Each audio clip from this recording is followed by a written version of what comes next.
Olahraga di pagi hari, agar tubuh berkeringat. Walau badan terasa letih, mari kita tetap semangat. Assalamualaikum warahmatullahi wabarakatuh. Halo semua, apa kabar? Semoga kita selalu diberikan kesehatan dalam menjalankan setiap aktivitas kita. Di sini, kami dari kelompok 10 akan menjelaskan mengenai isu-isu penegakan hukum yang terjadi di Indonesia.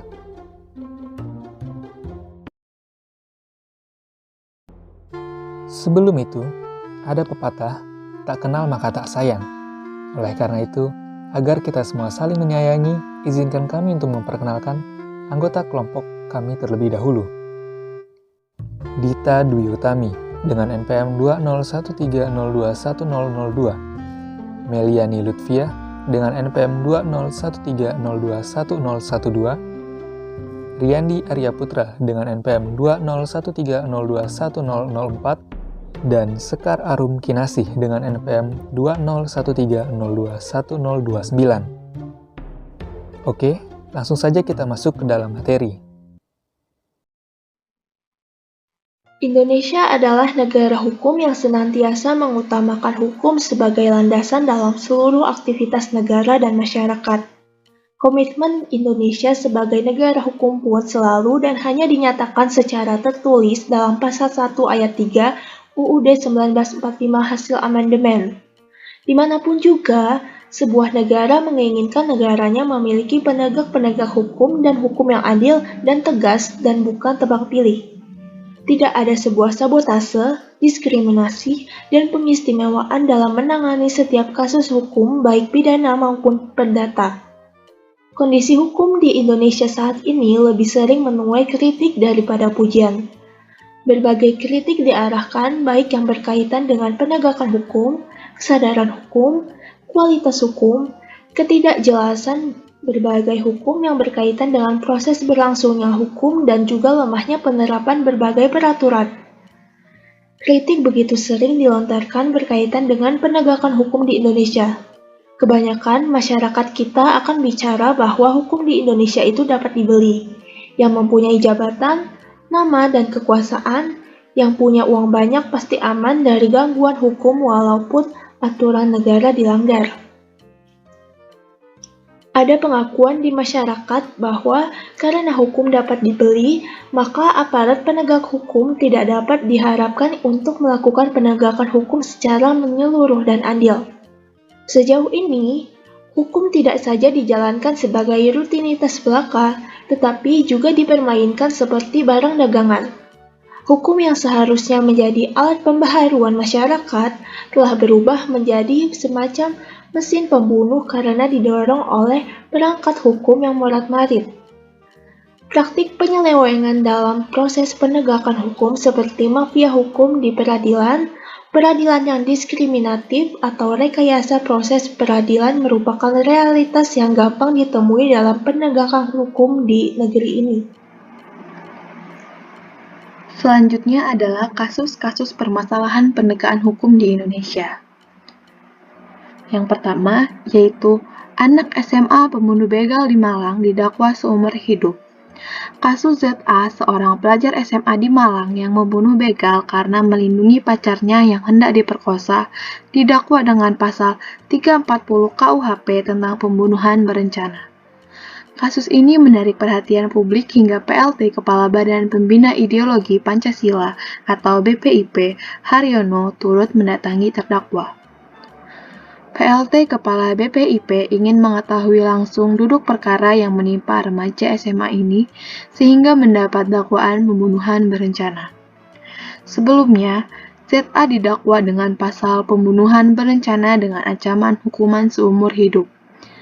Bahkan, upaya eksepsi yang dilakukan pihak kuasa hukum ZA ditolak oleh majelis hakim. Kasus penusukan yang dilakukan ZA terjadi pada September 2019 lalu.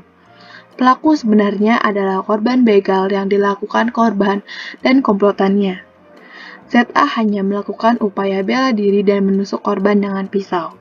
Pisau yang digunakan pun adalah pisau untuk kegiatan prakarya sekolah yang masih berada di jok sepeda motor. Lalu kasus kedua adalah Nenek Pencuri Kayu. Kisah yang dialami Nenek Asyani berusia 63 tahun ini benar-benar menggambarkan pepatah yang populer di masyarakat. Hukum di negeri ini tumpul ke atas, tajam ke bawah. Asyani diseret ke Pengadilan Negeri Situbondo, Jawa Timur dengan tuduhan mencuri 38 kayu jati di lahan perhutani di Desa Jati Banteng, Situbondo. Saat menjalani persidangan ketiga pada 12 Maret, Asyani sampai-sampai duduk bersimpuh dan menangis di depan majelis hakim, memohon pengampunan. Sang pelapor Asyani, Sawin, Mantri Perhutani, tertegun melihat Asyani. Asyani adalah tukang pijat.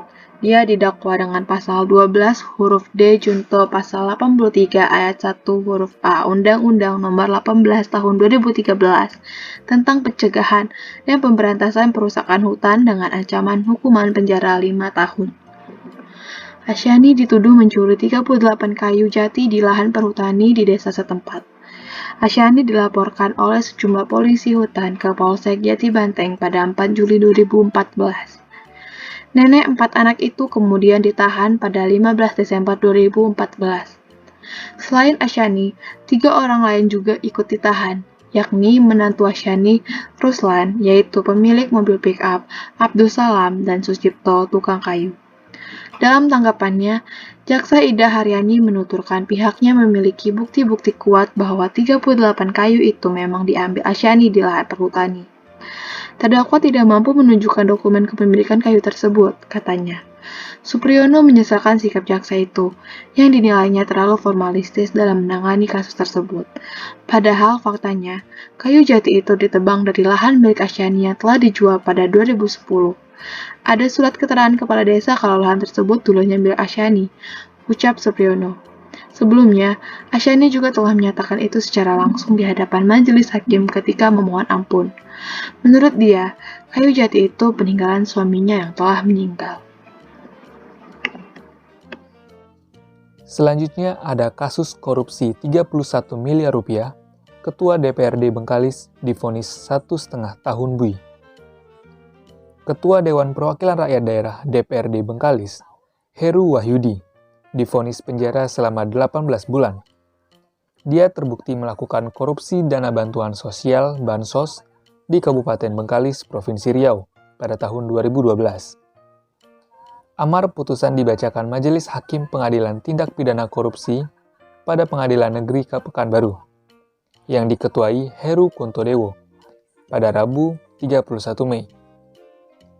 Heru terbukti melanggar dakwaan subsidiar yakni Pasal 3 Jo Pasal 18 Undang-Undang Nomor 31 Tahun 1999 sebagaimana diubah dan ditambah dengan Undang-Undang Nomor 20 Tahun 2001 tentang pemberantasan Tipikor Jo Pasal 55 Ayat 1 ke 1 KUH Pidana, menjatuhkan hukuman penjara selama 1 tahun dan 6 bulan penjara, denda 50 juta atau subsidiar 2 bulan kurungan, ujar Ketua Majelis Hakim Heru Kuntodewo.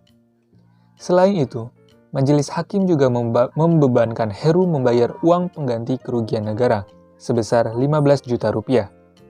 Setelah putusan tetap, harta benda terdakwa disita untuk pengganti. Kalau tidak ada, dapat diganti penjara selama 6 bulan, kata Hakim Dewo. Perbuatan Heru berawal ketika Pemkab Bengkalis mengalokasikan dana bansos sebesar 277 miliar rupiah pada tahun 2012 silam. Saat terdakwa duduk sebagai anggota DPRD Bengkalis, pemerintah Kabupaten Bengkalis mengalokasikan dana hibah sebesar 277 miliar rupiah. Dalam pengalokasiannya, ditemukan 2.000 proposal lembaga sosial fiktif yang dilakukan secara berjemaah oleh para legislator dan Bupati Bengkalis saat itu.